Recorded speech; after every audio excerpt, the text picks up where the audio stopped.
Oh, say, can you see by the dawn's early light what so proudly we hailed at the twilight's last gleaming, whose broad stripes and bright stars through the perilous fight, oh, the ramparts we watched were so gallantly streaming, and the rockets ran glare, the bombs bursting in air, gave proof through the night that our flag was still there. Oh, say does that star-spangled banner yet wave o'er the land of the free and the home of the brave?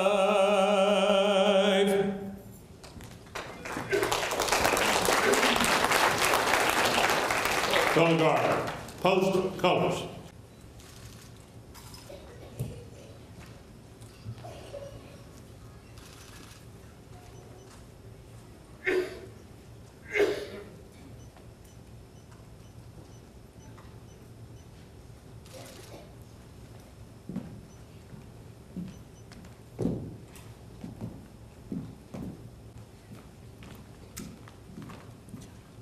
We have a special guest, Ms. Harriet Claxton, who would like to introduce. Ms. Harriet, would you come forward and introduce your special guest? We are honored today to have with us the Georgia State Regent of the National Society Daughters of the American Revolution, Ms. B. Fisher from Gainesville, Georgia. And she will bring you greetings from the DAR and lead in the Pledge of Allegiance to the flag and the American's creed. It's my privilege and pleasure to present to you Regent Fisher.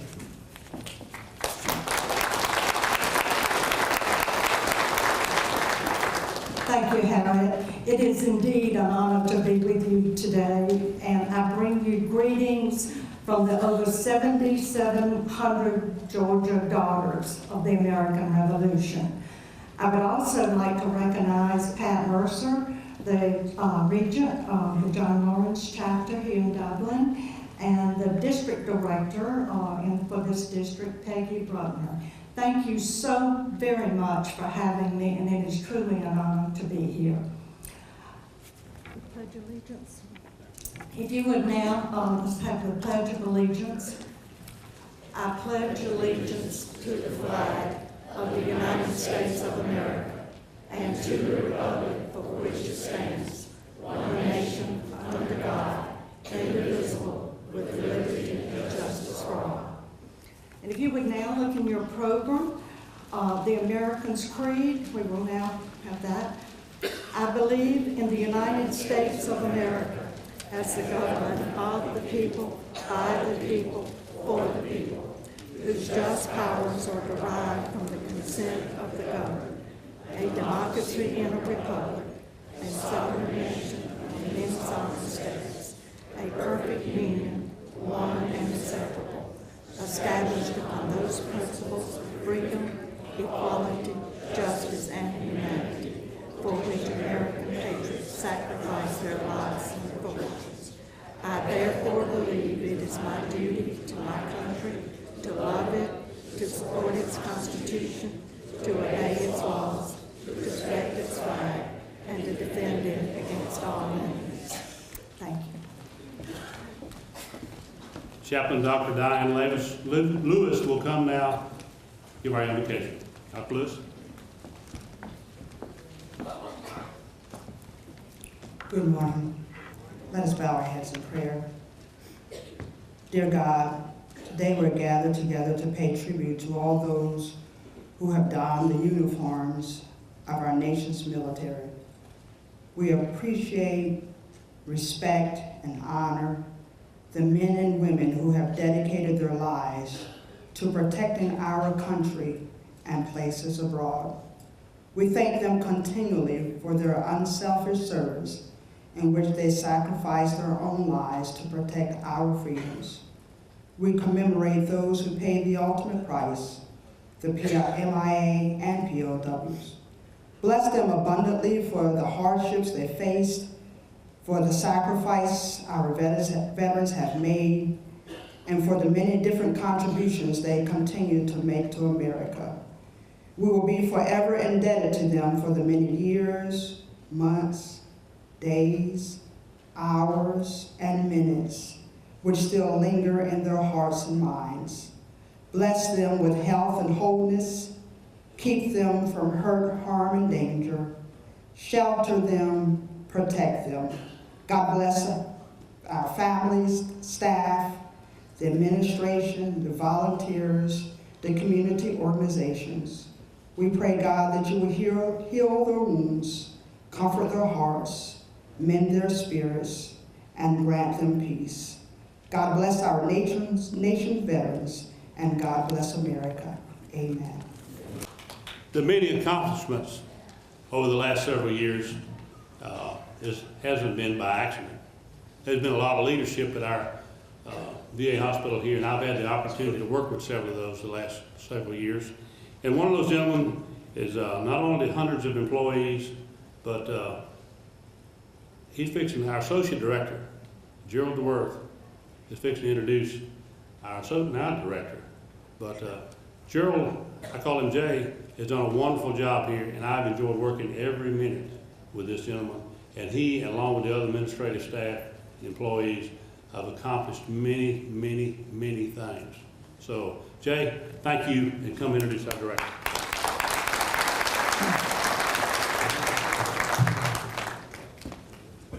Good morning.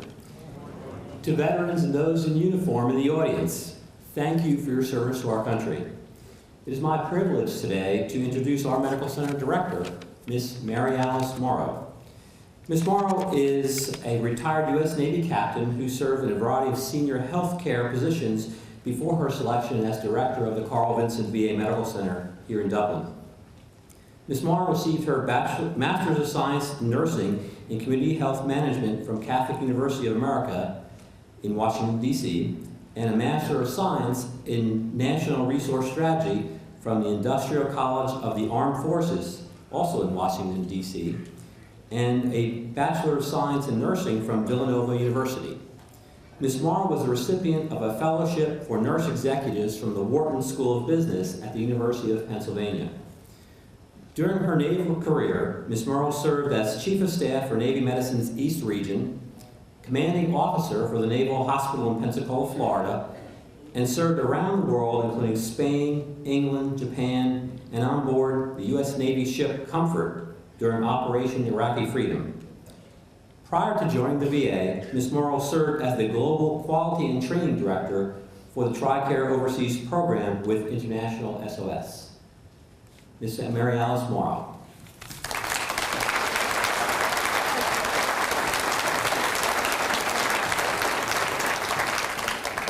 Good morning, everyone, distinguished guests, family, friends, and most importantly, our veterans and our servicemen and women that are here with us today.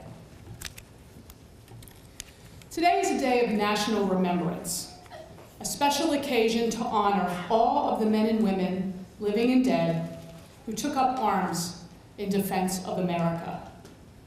These ceremonies trace their origins to the 11th hour of the 11th day of the 11th month of the year 1918, when the guns of World War I were silenced.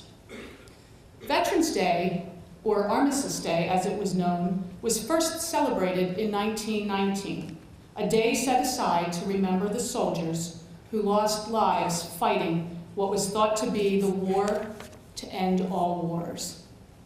Today, 80 years and many conflicts later, we continue the solemn tradition of paying tribute to the American veterans who wore the uniforms of our armed forces.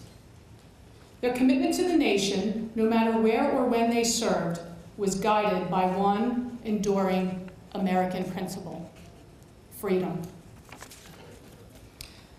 Today, Right here in the auditorium of the Carl Vinson VA Medical Center, we have veterans that served in World War II, Korea, Vietnam, the Persian Gulf War, Operations Iraqi and Enduring Freedoms, and men and women still in uniform who continue to answer the call. We have a very special couple of guests today that I wish to take the opportunity to showcase because I consider them to be pioneers in the service. And they are, I'm going to talk about 4 women who served during World War II, 3 of whom are with us today. Mrs. Mary Ann Harley Smith graduated from Wesleyan College in Macon, obtained her master's degree in social work at the University of Louisville. When the Japanese attacked Pearl Harbor, Mary Ann Smith was serving her country as a teacher in Thomasville, Georgia. She decided to join the WAVES, Women Accepted for Voluntary Emergency Service. And she did that on June 5th, 1943, and completed basic training at Smith College in Northampton, Massachusetts. After completing her training, she was assigned to the 7th Naval District in Miami, where she served in communications. She enjoyed her tour in communications and completed her last 10 months of duty in the nation's capital. After World War II, she married John Joseph Harris, and they were stationed at Spence Field in Moultrie, Georgia. The unit was part of the 121st Infantry that had several soldiers from Dublin, Georgia. At the end of the war, she and her husband moved to Dublin, where she continued to serve her community and was a volunteer with the Dublin Lawrence Historical Society, a lifelong member of the Daughters of the American Revolution, and a member of the Christ Episcopal Church. She is unable to be with us today, but allowed me to share her story. Mrs. Sarah Frost. Sarah, would you be kind enough to please stand up?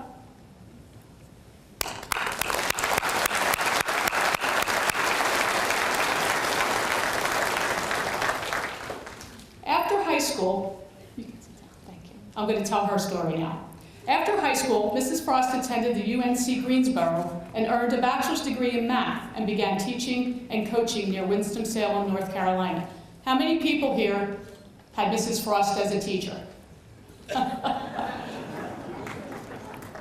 I think she single-handedly educated most of Dublin. At the age of 22, Mrs. Frost planned to join the Navy, but after being challenged by a Marine recruiter before she got to the Navy office, she decided to join the Marine Corps, making her one of the earliest female Marines. She completed Marine boot camp at Camp Lejeune, North Carolina, and was assigned to the Marine Corps Air Station, Cherry Point, North Carolina. She went to radio school in Oxford, Ohio, where she trained with several other WAVES.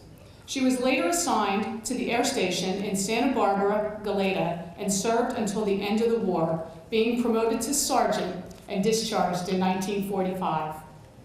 Her father convinced her to use her GI Bill to continue her education. She went on to earn a master's degree in math from Columbia University. She continued her teaching career first in Winston-Salem and then in Dublin, Georgia. She and her late husband, Bill Frost, a World War II veteran, had 2 children. Today, Sarah keeps busy with word puzzles, reading, and watching the Atlanta Braves. She's proud of her service as a Marine. Thank you, Sarah.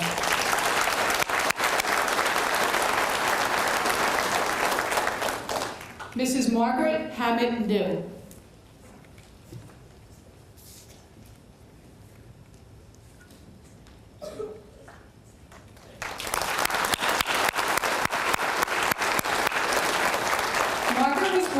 In a large family in Inman, South Carolina, where her father was a peach farmer. She graduated from Chapman High School in Inman and attended Emory University in Atlanta, Georgia, where she was accepted into the nursing program. She graduated with a bachelor's degree of science in nursing in 1941. Since World War II was underway and the Army desperately needed nurses, she decided to enlist, hoping for overseas service. However, shortly thereafter, her mother became ill and she requested and was granted stateside service. She proudly served 4 years at Army Air Force bases in Alabama, Louisiana, and Mississippi. After her discharge from service, she continued her nursing career serving veterans in Lake City, Florida, with the newly established VA hospital system. In an effort to be nearer to her family, she transferred to Dublin, Georgia, a few years later to continue her career. In Dublin, she met her future husband, Jacob, who was also an Army veteran, married, and raised 2 daughters. After serving a couple of years as a staff nurse, she was appointed to as the nursing education coordinator, giving her the opportunity to train many other VA nurses and nursing assistants over the years. Later, she transferred to the domiciliary clinic, where she served as the nurse manager for the remainder of her career. She retired in 1982 with 40 years of service.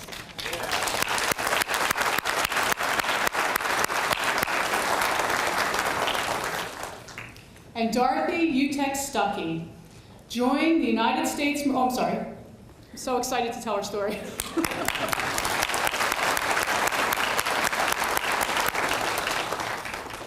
Dorothy joined the Marine Corps Women's Reserve in 1944 in St. Paul, Minnesota.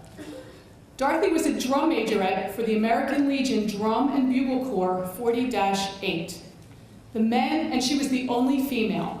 The men were all World War I veterans, and Dorothy was the only female, and she recalls that she had many, many fathers as they treated her like a beloved daughter. They are the main reason she joined the Marine Corps, and we're extremely proud. She passed by the military enlistment office every day, and in the window was a poster of a woman Marine that asked, "Are you a girl with a star-spangled heart?" Dorothy was. She attended boot camp in Camp Lejeune, North Carolina, and was stationed at Parris Island Recruit Depot, working in the battalion offices, taking care of the recruits' service records, insurance, and other administrative matters. Her enlisted, as it was for all women at that time, was for the duration of the war, plus 6 months. Now, I asked if Dorothy wanted to come up and tell her own story, and she said no, she didn't like to speak, but if I'd asked her a few years ago, she would have been happy to do her drum majorette routine for us. Thank you, Dorothy.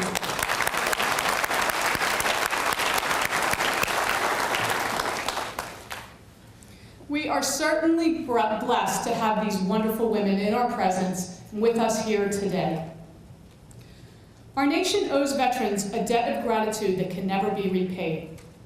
It is our duty, not just on Veterans Day, but every day, to remember the sacrifices they've made and to make certain that our commitments to them and to their families are honored. That duty is most especially important to those of us privileged to serve the veterans here at the VA. Caring for veterans is the very heart of President Lincoln's charge to Americans in his second inaugural address near the end of our bloody Civil War. In 1865, President Lincoln directed us to care for those who shall have borne the battle and for their families and their survivors. Today, more than 150 years later, our commitment to that noble mission remains vibrant and steadfast here at Carl Vinson. Will all of our veterans here today please stand and/or raise your hand, and let's give them another round of applause.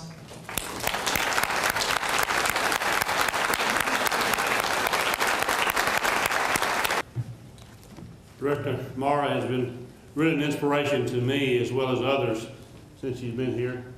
She's been out and about. I even saw her on the golf course this past Saturday, helping raise money for wheelchair participants. So, Director Mara is welcome to our community. We want to thank you. Let's give her a round of applause.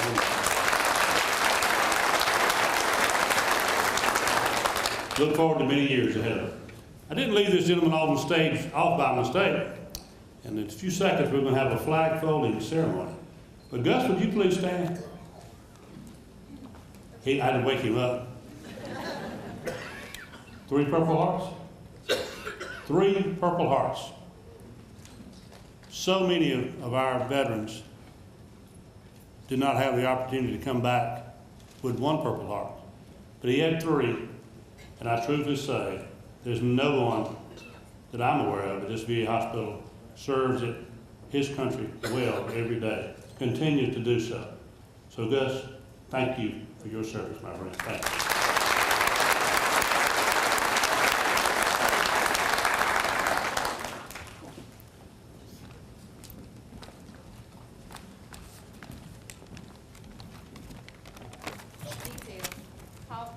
Our veterans have a strong devotion to this great nation to which they have pledged their allegiance and their lives. The flag of our nation holds a special place in the hearts of veterans as a symbol of this nation, and for that reason, it is treated with great respect and honor. This flag folding ceremony reflects that honor whether it is performed at the end of the day, after it has been lowered from its place of honor atop a flagpole, or after being removed from a veteran's casket in preparation for presenting into a grieving family. That ceremony and this meeting will be presented for you now.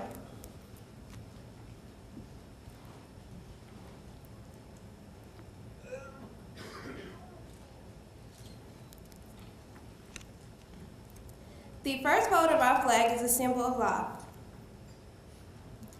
The second fold is a symbol of our belief in the eternal life. The third fold is made in honor and remembrance of the veterans departing our ranks and who gave a portion of life for the defense of our country to attain peace throughout the world. The fourth fold represents our weakened nature, for as an American citizen, trusting in God, it is to Him we turn into times of peace, as well as in times of war, for His divine guidance. The fifth fold is a tribute to our country, for in the words of Stephen Decatur, our country in dealing with other countries may she always be right, but it is still our country, right or wrong. The sixth fold is for where our hearts lie. It is where our hearts that we pledge allegiance to the flag of the United States of America and to the republic for which it stands, one nation, under God, indivisible, with liberty and justice for all. The seventh fold is a tribute to our armed forces, for it is through the armed forces that we protect our country and our flag against all enemies, whether they be found within or without the boundaries of our republic. The eighth fold is a tribute to the one who entered into the valley of the shadow of death, that we might see the light of day and to honor our mother for whom it falls on Mother's Day. The ninth fold is a tribute to womanhood, for it has been through their faith, love, loyalty, and devotion that the character of the men and women who have made this country great have been molded. The 10th fold is a tribute to the Father, for He too has given His sons and daughters for the defense of our country since he or she was first born. The 8th fold, in the eyes of Hebrew citizens, represents the lower portion of the seal of King David and King Solomon, and glorifies, in their eyes, the God of Abraham, Isaac, and Jacob. The 12th fold, in the eyes of a Christian citizens, represents an emblem of eternity and glorifies, in their eyes, God the Father, the Son, and the Holy Ghost. When the flag is completely folded, the stars are uppermost, reminding us of our national motto, "In God we trust."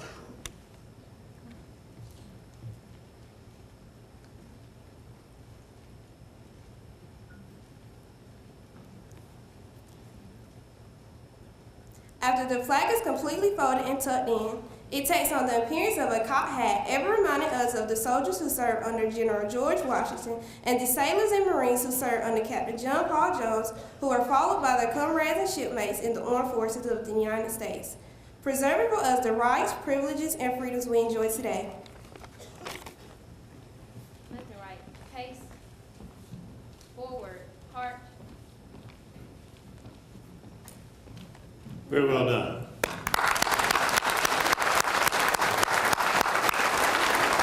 Thank you. Very informative. This time I'm going to ask Ms. Carol Thomas to start bringing her young people up. There's around 30 of these young people from Hillcrest Elementary School, and they'll come up in just a minute and they're going to sing a song entitled "The Brave."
And everyone says amen. Amen. Thank you, Carol. Thank you, young people. Amazing grace, how sweet the sound that saved a wretch like me. I once was lost, but now am found. Once blind, but now I see.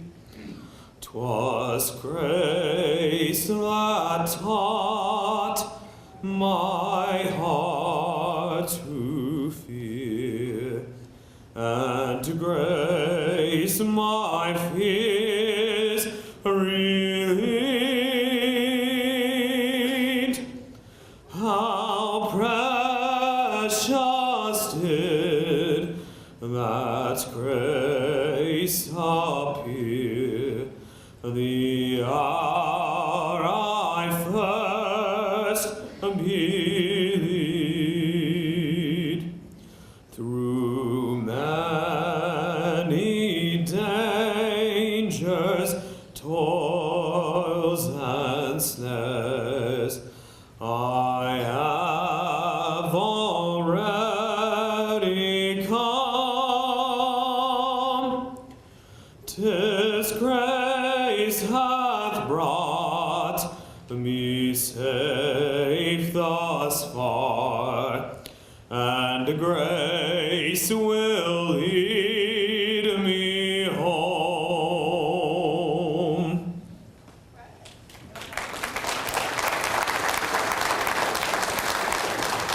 When we've been there 10,000 years, bright shining as the sun,